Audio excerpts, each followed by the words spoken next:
Oh, Thank you. could I add one more thing? I just wanted to share that this was our second year doing it. The second year was much better. I learned a little bit every year. It really helped having it outdoors in a really publicly visible area. We had rain the day we did ours, and it was inside, and I think that did not help us. Yeah, that doesn't happen in California. Yeah, it happens in Florida all the time. Welcome, Nicole. Glad you're here. Hi, sorry, we must have been clicking the wrong link because we've been trying to get in. This is my associate, Caitlin. Hi. Hi, Caitlin. Can you hear us? Yeah, I guess so. We can hear you, yeah. Well, we were just talking about the kinds of programming that we're each doing in our libraries for themed events. Okay. So if you wanted to share. Yeah, so we do have some programming around specific events such as Fair Use Week coming up soon, or, you know, kind of national initiatives, I should say, rather.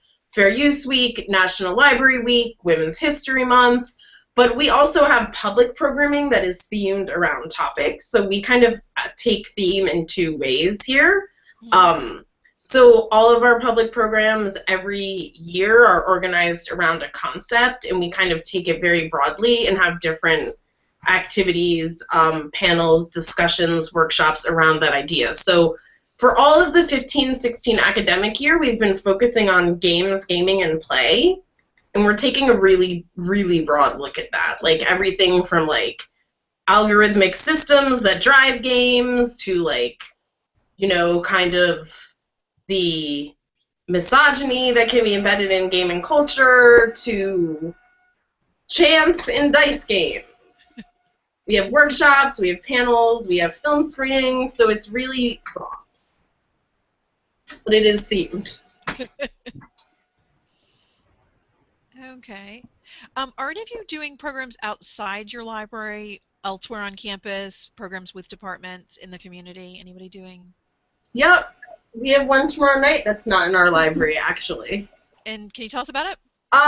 So Temple is, my printer chose this time to go off and it's being very loud if you hear something. We are having 4 programs around the architecture of Temple is getting a new campus library in 2018. Congratulations. So thank you. I know it's been a very long but exciting process. It feels like programming discussions started like 3 years ago, and it's just like, wow, this thing still. So we're having 2 programs this semester and 2 in the fall, and we have a performing arts venue on campus, so they're going to be there. We also, I'd say about once a semester, go into a different venue in the city. We go off campus. Since we're in Philadelphia, we have sort of that opportunity to go to venues and partner with tons of cultural institutions in a way that, you know, maybe a library in a smaller place doesn't. But we went to the Chemical Heritage Foundation to do something with them last semester. They sort of have archives related to the history of chemistry and science. This semester we're doing something at the Pennsylvania Academy of Fine Arts. So we go off campus about once a semester, and then we have stuff in other on-campus venues about once a semester. Okay. Is anyone else doing anything off campus, or not off campus, but in other places on campus or with other departments? Well, at my college, this is our first year doing it, so we're learning a lot as we go along. But we're doing our first one college, one book program. Oh. So yeah, so we're partnering with other. Working with other divisions on campus for things like movie screenings and book discussions. We had a panel discussion last semester. That was pretty exciting. We had somebody an executive from a pharmaceutical company here, along with a professor from a local university and some of our own professors, and a student panelist talking about the ethics and other things related to the book that we were reading. What book did you use? The Immortal Life of Henrietta Lacks. Okay. And is that something the library organizes, or you partner with other groups? How do you?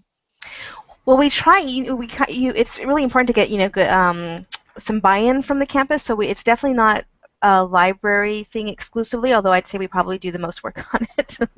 But no, it's definitely not exclusively us. Anybody's willing, or anybody is welcome to participate in the planning and the organization, including students, including non-faculty staff, anybody that's a part of the campus community. Yeah. So we had a lecture on cellular biology, and like I said, we're learning as we go along. Does your city have a one book, or is the campus the only entity in your city or county doing that? As far as I know, ours is the only entity doing it, and the places that have partnered with their cities, I think it tends to fizzle out after a couple of years because there's only so many titles that kind of work for both. Right. Yeah, and then plus, since we live in LA, our local library is part of the city library system, which is huge. Right. So Philadelphia has a one book program, and they've had it for more than a decade, and we usually do one program in conjunction with that, but people have brought up the idea of doing like a one book, one temple, but I wonder about the value of that, since there's a one book, one Philadelphia that's showing no sign of stopping, and I wonder if you guys have thoughts on that. My only thoughts would be, I think it's a great idea, but I don't think it's that sustainable past a few years, because it's hard to find titles that work both in academia as well as, have popular appeal. Like Immortal Life works for anybody. That's a great book. But I think after a while it kind of might peter out. I think San Diego might have done that for a while with one of the local universities and the colleges, but I don't think they do it anymore. Okay. I think it depends on the college. I lived in East Lansing, Michigan for a while, and we had a one book, one community where East Lansing took part, and all the freshmen at Michigan State University who were coming in, they had to read it. Of course, in that case, the town was built up more so around Michigan State, where, so that worked out. And, it's the Midwest, and of course, you go 10 minutes out and suddenly there's not a whole lot there. So I think it depends on the area, but it was very successful there. Okay. So with someone mentioned that they were doing something for National Poetry Month. We do a wee little bit for Black History Month, but with Poetry Month, are you partnering with other departments on campus, like with the English department or anything? Yep. So sorry. Oh, go ahead. Oh, yeah, so at the Mount, we actually partner, we have divisions rather than departments, so it is like the English department. So we partnered with the English department to bring in poets throughout the month, and it is a co-sponsorship. However, similar to what someone else said, the library does do a lot of the work, and it is up to the faculty who are the co-sponsors to really bring in the attendees. Right. I would say that feels very similar type of partnership where we do the work, but the departments do have that leverage to bring courses and other things like that that we don't have. So we're doing heavy lifting, but at the same time, we couldn't do it without the other folks too. On a different note, I can talk a little bit about some of the ways that we've been promoting multicultural months and our resources. So we work with the Office of Student Engagement and Diversity on campus for student affairs. And so each month that we're in Black History Month right now, we created a library guide, a LibGuide, to share with them all of these resources and collections. And because there's so many different things across the library, from electronic resources, books, ebooks, our special collections, some of the things from our curriculum materials library, we have it all in this shared guide, and then they've been actually sharing, the student Office of Student Engagement and Diversity has been sharing it out through, we've been creating a trivia contest that they've been sharing out on their social media, and then we've been giving them a swag prize bag to give out. And it's grown, and now they're inviting us to their monthly Hear Our Voices events centered around these topics. And so we have an event on Thursday that we're going to go to where we're going to bring some of these materials and highlight them and engage with students at the event.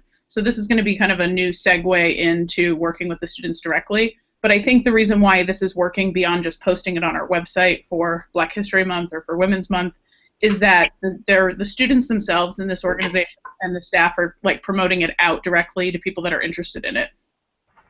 Congratulations. That's a partnership that I dream of. Have you had successful engagement with like building excitement through social media via trivia or ask your own question about blah blah blah topic using this hashtag? I mean, we've tried several different things and we haven't had a great time getting it going, so it sounds like you're having some success, so I would like to hear kind of about what you're doing. Yeah, so I don't think we have had much success around engagement back on like the library Facebook chat, messaging about it. But I think what's working is that the students in this, so there's two parts of it. There's the organization on campus of student affairs, and then there's also a student organization that plans these events on campus. They're called Students Organizing Diversity Activities. And I think those students that the student e-board and then the students that are involved, there's some buy-in there. So when they see it on their social media and they're engaged and they want to participate in the trivia and the activity. So I think it's more of their idea that we're participating with.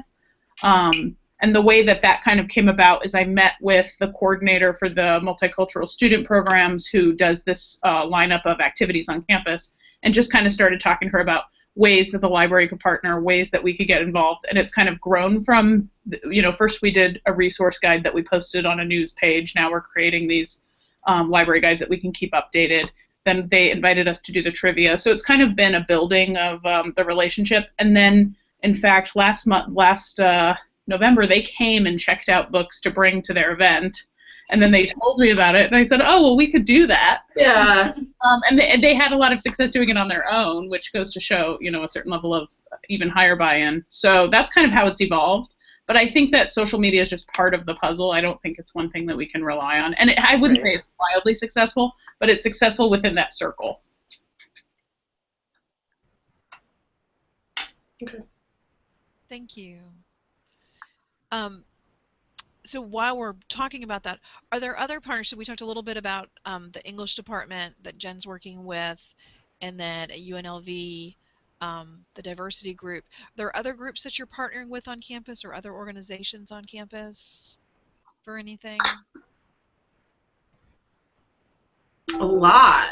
And I'll rephrase that, not for anything, for these themed events that you work, like when you do Band Book Week, do you partner with a group or anything like that?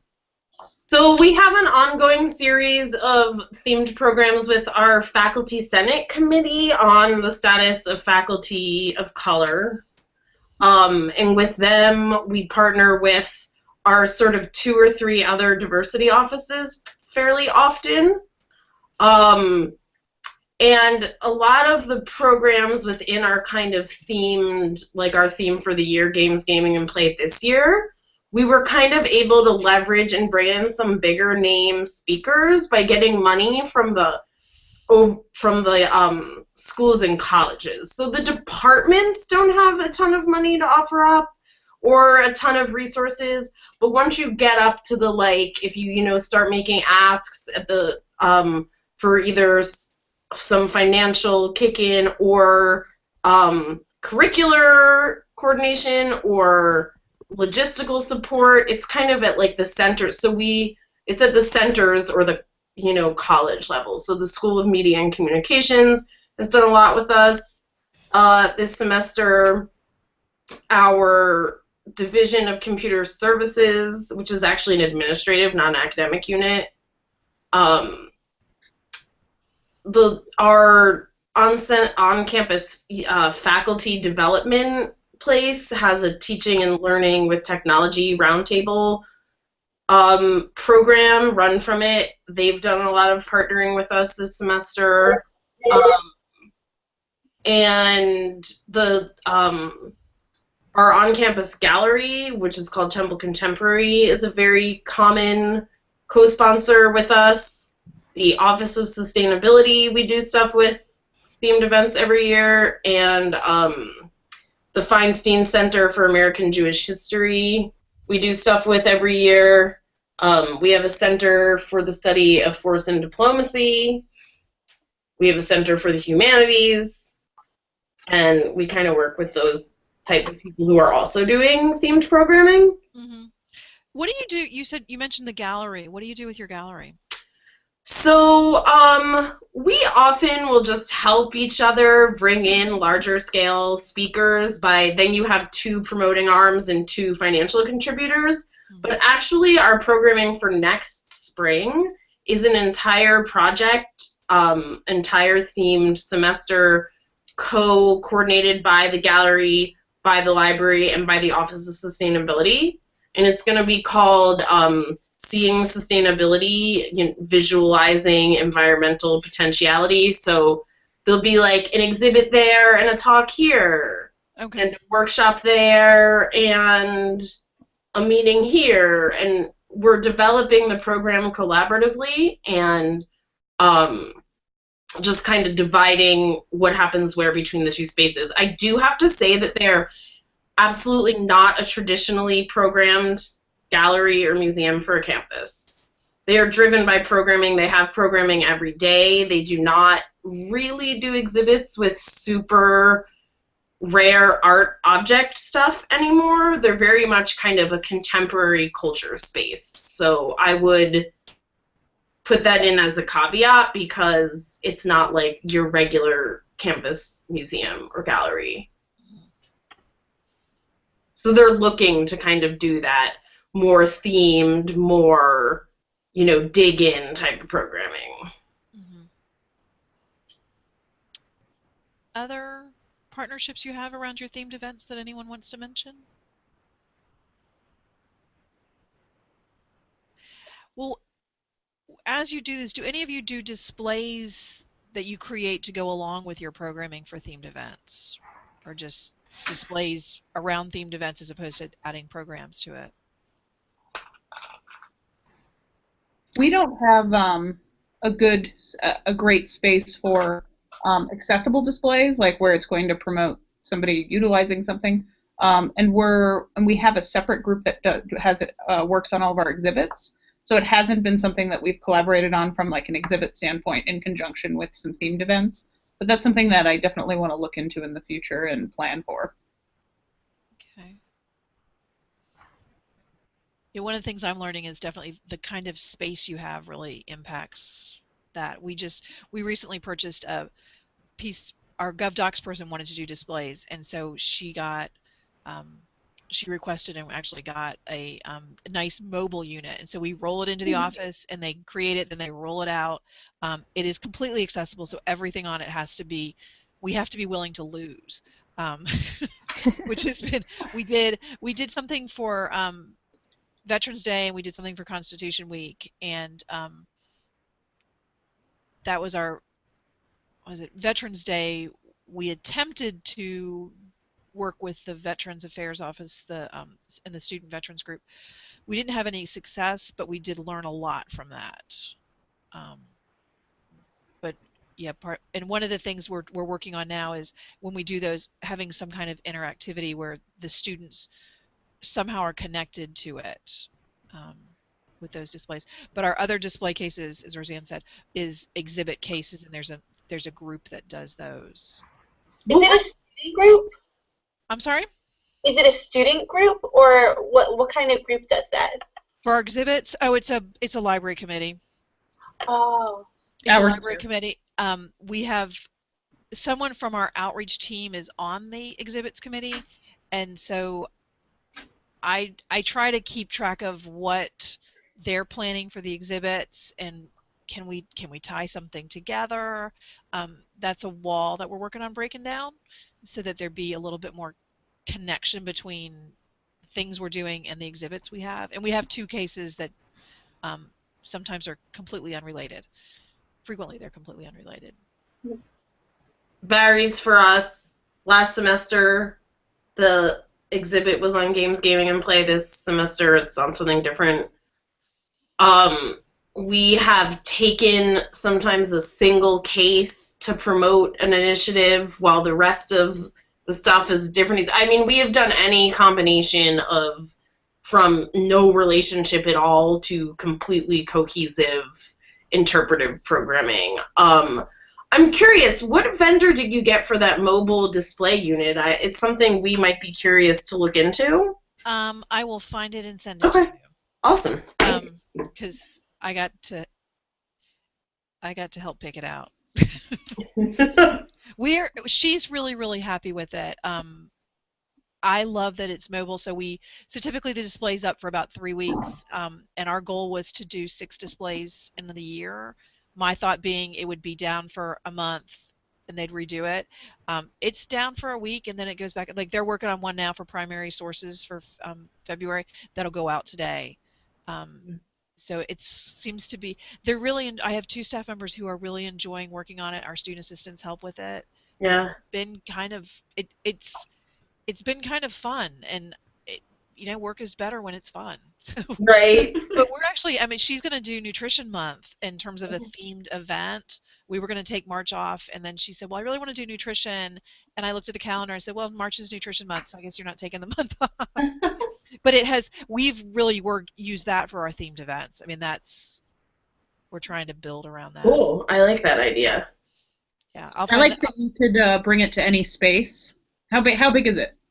It is about the size of a book cart and a half. I want to say it's so not huge. No, it's not huge. It has 3 shelves on it. The shelves can be adjusted. Actually, it's 6 shelves. In reality, it's 6 shelves because it's 2 wide, 3 high, and then it's double-sided. Mm-hmm. So we're changing how we do our student orientations. We're actually going to use it for that as a 2-sided piece during orientation. Yeah.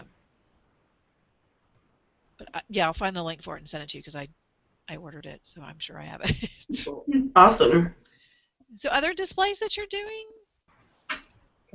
Question of the week.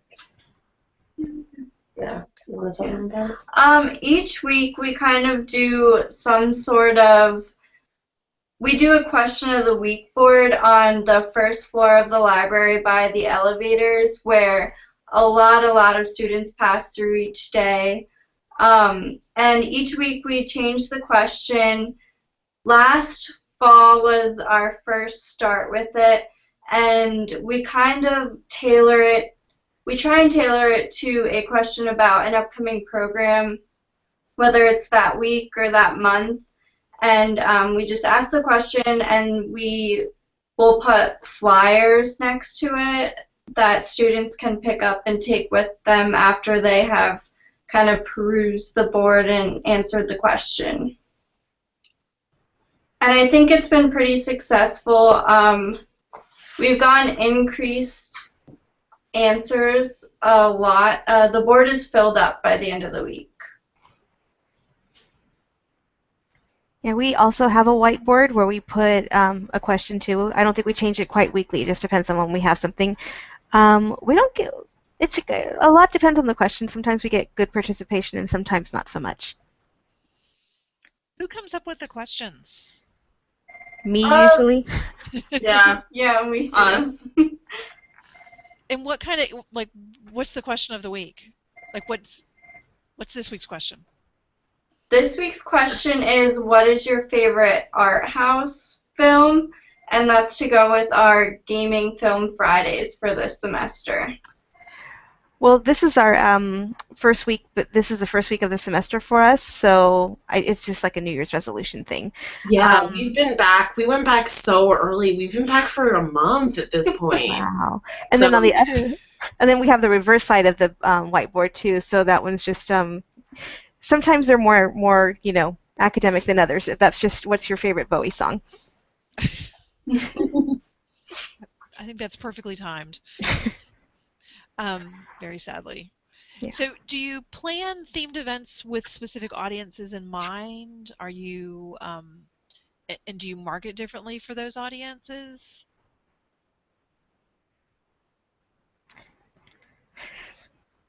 And then there's silence. Every event that we plan, we tie to the audience, and we, in order to, we kind of have, I have a process that I go through to vet events and get approval for funding and get library administration support, kind of the whole picture.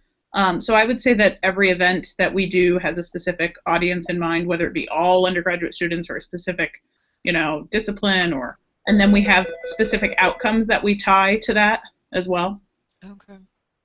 My phone is ringing. I'm sorry. I would say that we're fairly similar and that an audience is in mind when we're developing it and there's a variety and they're specific. I would be really interested in seeing more about the outcomes you're tying. Because we've had some, our assessment tool is old. I think we can start digging a little deeper with people. I mean, of course, we want to know how they found out about it, blah, blah, blah. But, I'd be really curious to see more. If I there's can share, hopefully through somehow, a sample event proposal and kind of what the specific outcomes are that we want for each event. And yeah, I think maybe if you email it to everyone who registered on this one or something. Sure. That would be great. Yeah, that'd be great. Thanks for asking, Nicole, because I was curious about that one. Well, and I'll just move to, we're not taking questions in any order, but how are people assessing and evaluating your efforts? And then how do you share that information out with stakeholders? Are you assessing? For me, I'd say a lot of it we're not assessing, like things like a lot of them we're not assessing. We're starting, and then a lot of it has been implemented within the last 2.5 years. So it's kind of like, since it's new to this institution, we're kind of learning as we go along. So we're starting to do some form of assessment, like for the one book, we're trying to implement some participant feedback, questionnaires to the faculty, and surveys for participants of different programs that we do, different events that are related to the one book. So we're kind of dipping into that. But as far as like our general books displays and library workers work week and banned books week, we're not really doing anything to assess it. I do share out to the campus, though. I try to send like a flyer, like thank you for your participation with pictures of the event or that sort of thing. For our library week activities, we don't assess by survey or anything, but we always do head counts to see what has worked and what hasn't worked. And in terms of food, did we run out of it? Well, that's a pretty good thing. I mean, it's bad, but it's a good thing because it's telling us what's working and what's not working. But we don't do surveys and such like that. It's more just going by attendance. We've informally gathered feedback by putting up white sheets or using whiteboards in a space to say, tell us what you think about an event, which gets students to kind of give their feedback, or sometimes they draw pictures. They give feedback a little bit anyway. But I think it shows at the end of an event, especially for library staff that put the work in to make it happen. It kind of shows that feedback. Creating a plan for assessing and deciding what we're going to assess is something that we're focused on this year. I think that's a very difficult, challenging area of the work we do. Do you have, Nicole, I know you guys have been really working at this. When you do the whiteboard at events where you might not want to do a regular survey, do you have a standard question that you use? Is the question dependent on the event? What's the prompt that you're using to get feedback? Well, we kind of ask generic questions like, how did you hear about this, and would you come back? We also have a focus on assessment at this point, increasing it throughout the organization. So it's something we are definitely thinking about. But it's usually just fairly standard questions like that. I mean, we do also keep counts. For every program we record, how many people were there, how many of them actually filled out the survey or commented in some other way, and how many signed up for our mailing list, meaning maybe even a truer measure of do you want to come back and find out more? I mean, when you put a survey down or a whiteboard out and you say, would you come back? Most people are like, oh yeah. But like, do they really want to find out more? So those are kind of these 3 basic metrics we've been using for every program. And then we survey and ask questions and that sort of stuff.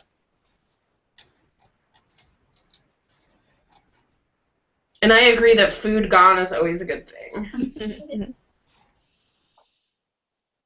Yeah, food is definitely the universal draw. We have access to card readers that we can swipe. You know, one of the ways that we count is we use like a people counter. But we've been starting to collect data at all of the like outside of library instruction, you know, open workshops, or when we have these kind of co-curricular events, we've been swiping people in, and we've been collecting the attendance, but we haven't done anything yet with the data or figured out a way or how we would want to use that data. But there is kind of a campus, especially as one of our campus efforts is retention, progression, and completion, that we're kind of using these to maybe have some kind of predictive analytics, or we're not sure yet how it's going to be useful or valuable for us, but we are collecting the data. Did you have to, I mean, if you're just collecting data and you don't have a plan yet, did you have to get some kind of IRB approval for collecting that data?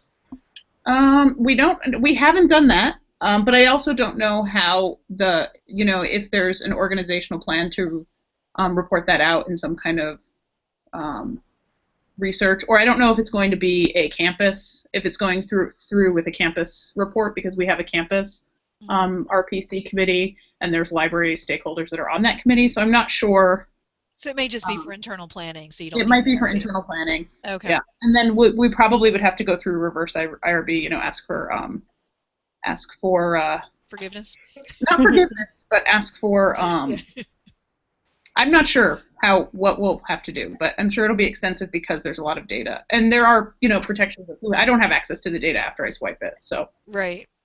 You know, the information gets collected, but I don't have access to the data afterwards.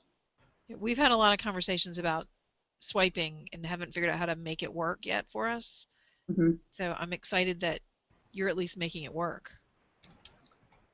I don't know, does your campus have a culture around a student ID card that they use for everything? Because we really have that culture where they use we call it the Rebel Card. They use their Rebel Card everywhere on campus to get into certain facilities, to, you know, to pay for things. So there's, you know, we just put a little sign up, please have your Rebel Card ready, and they just give it to us. We actually just installed turnstiles in the fall and turned them on in November. So students have to swipe to get in the building, and they don't mind getting their card out next door to pay for Starbucks, but they hate having to swipe to get in the building. There's a small contingent that hates to swipe to get in the building. It's kind of entertaining because it takes all of 2 seconds. They can't go to the gym without it. Yeah. Right. They have to use it for everything, but apparently using it to get in the library is a real imposition. We don't require it to get into the building, but it is useful when we have these events. Yeah. So we've talked about a lot of different kinds of events. How are you all marketing and advertising your events? That's tricky. For me, it's mostly emails that I can send. I'm able to send it to all the faculty and staff, but I don't really have a way to send it to the students themselves, other than sending it to ASO and seeing what they can do. I probably have had the best luck with flyers. Posted around campus and posted throughout the library, but that's also the most difficult thing to do because it's basically just me doing it. So it's hard for me to have, you know, get around to all the bulletin boards on campus. Do you have to get permission to post on bulletin boards on campus? We just have to have ASO stamp it. It just takes a second. It's no big deal. And if I'm in a hurry or the event's coming up quickly, I don't even do that, and they don't usually take it down. I just make sure I have, you know, the college logo on there, and they don't. I've never had a problem. Mm-hmm. And I also kind of go around and talk to the student groups quite a lot, but flyers seem to work the best, and faculty sharing with their students when I send emails. Oh, and on that subject, the greatest success I've had with getting students to like our Facebook page or to follow us on Facebook, the best thing that has worked for us was I actually just took construction paper and I cut out like I made the Facebook logo and posted that in the library, and like that week we got a lot of likes.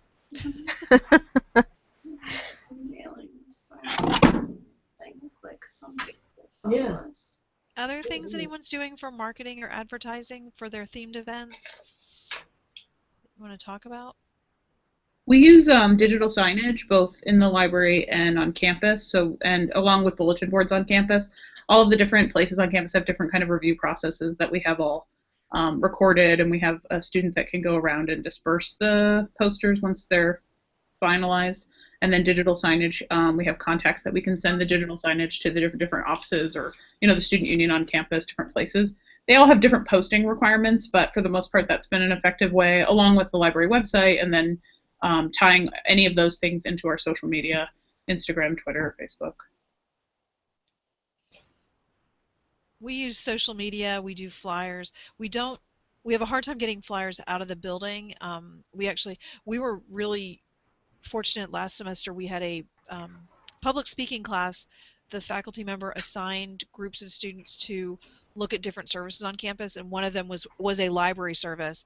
And then when they did their presentation, she invited some librarians to come and listen.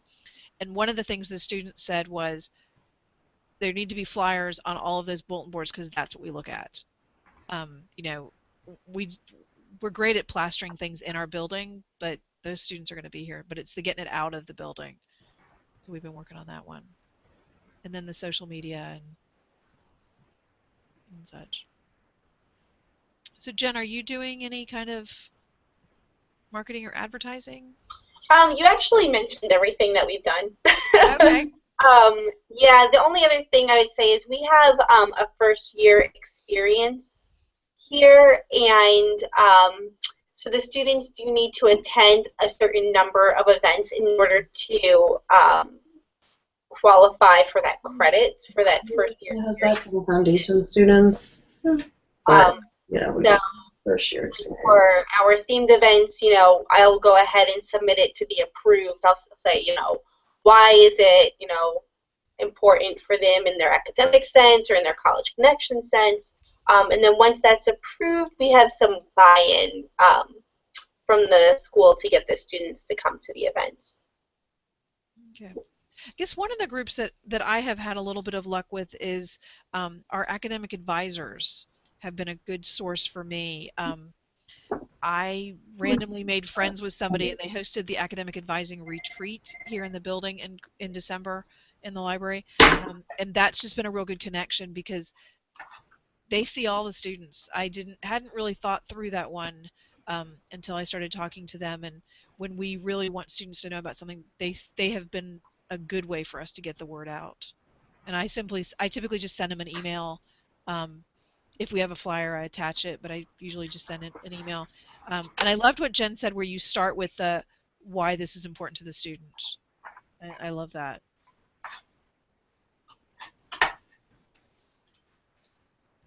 So what kind of lessons have you learned from programming for themed events? Have there been any really standout?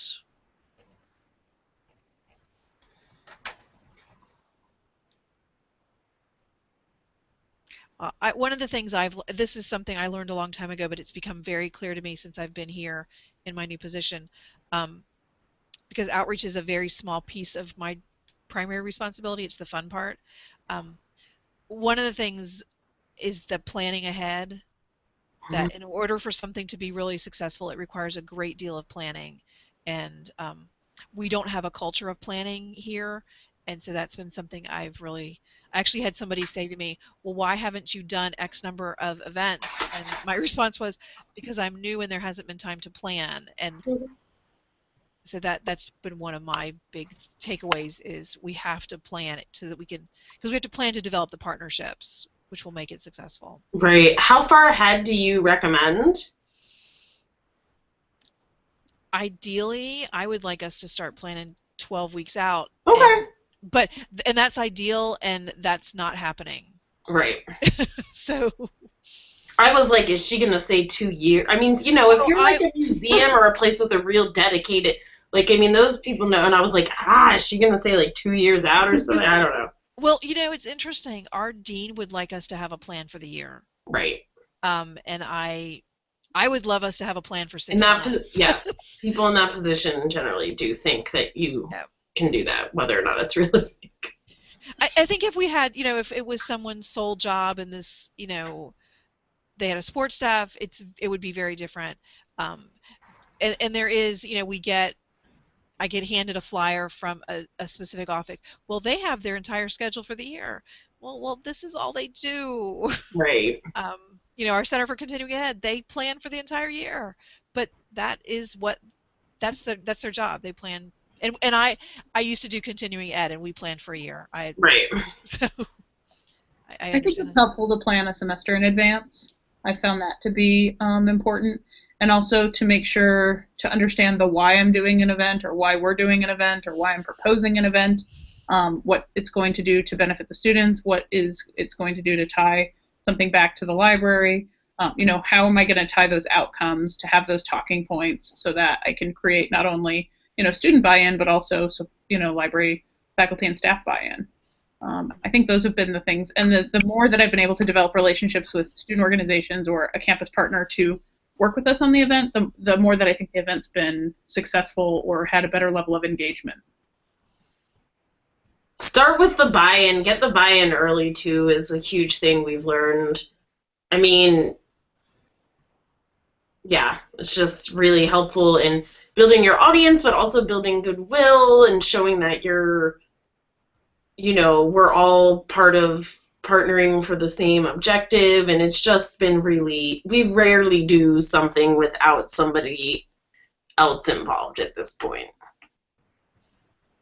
For us, it's really important we speak to our students about any ideas that come up, because what has happened, and I'm also fairly new, I'm coming up on 1 year in this position, but what's happened in the past is the library staff thinks something is really, really awesome, and it just doesn't jive with the students. It's just not on their level, or they don't understand why it's happening, or, it's just not there.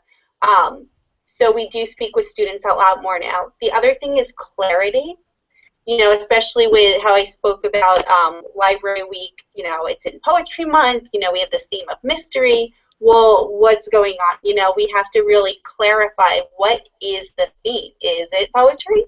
Is it mystery? And then it's tailoring all of the different events to that theme. And that's, but that always happens. People just get so enthused with ideas, and that's really awesome. But it's paring it down and doing those few ideas well, rather than doing so many ideas, not so well. So do you find that you program for certain events every year, that there's every year you do Banned Book Week, every year you do Fair Use Week? Are some of you doing some of that? We do Banned Book Week every year. For the past 2 years now, we've done the Banned Book Buffet event. And we do things consistently for Study Week. I think we're trying to figure out what those consistent events are going to be. Yeah. I saw a couple good ones for Facebook over the weekend. So Roseanne, are you how are you deciding which ones you're gonna repeat every year? I think it's a mix of both the time commitment involved, the time of year, if there's something else going on during that time of year. For example, we have one of the things that we're being very mindful of this year is we're hosting the presidential debate in October. Ooh. And so, which is a major campus initiative event. There's a lot going on with it. So everything that I would normally do in October, I'm really thinking, I don't know if I'm going to do those things this October. So I think coinciding with what's going on organizationally, what's happening with campus, how the event went, is the office that we may have partnered with still engaged? Those are questions that I ask myself every time I go to plan something, especially when it's a collaborative effort, and not necessarily growing something just to grow it. Is it going to be sustainable? What kind of resources is it going to require to enhance or expand an event or partnership? Thank you. Does anyone else do a certain program, a certain themed event every year, just ongoing?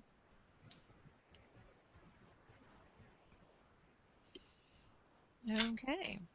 Well, any other comments? We're just about to the end of our time. Any other comments, questions you had? No, I think this is great, and I was wondering if it happens very often, because this is the first I had heard about it. The discussions? Well, I didn't really pay her to do this, but we host 3 of these in a semester. So we'll do 3 in the fall, and we'll do 3 in the spring. We did 3 in the fall. So our next session is in April. We'll be doing April 4th through the 7th. I can't talk. We're going to talk about doing orientations. So orientations for new students, transfer students, orientations that you're doing in the summer, things that you're doing, like if you do week of welcome kind of thing, or welcome back, whatever you call your fall events. So we do them. They're offered 4 times in a week. So we do Monday, Tuesday, Wednesday, Thursday, a different time of day, trying to pull in just based on different people's schedule. And then we have different folks who facilitate the discussions. So. Will the orientations be all student focused, or will you talk about having orientations geared towards like faculty and other folks? We tried a faculty orientation this semester. I do not know why we did it on the off semester instead of the fall semester, and it did not go well. I'm curious for feedback from others. Our June topic is faculty. It is. Yeah, our June we're going to talk about outreach to faculty. I have a feeling the way the conversations typically go is sort of how it went today. We just kind of ramble wherever the conversation is.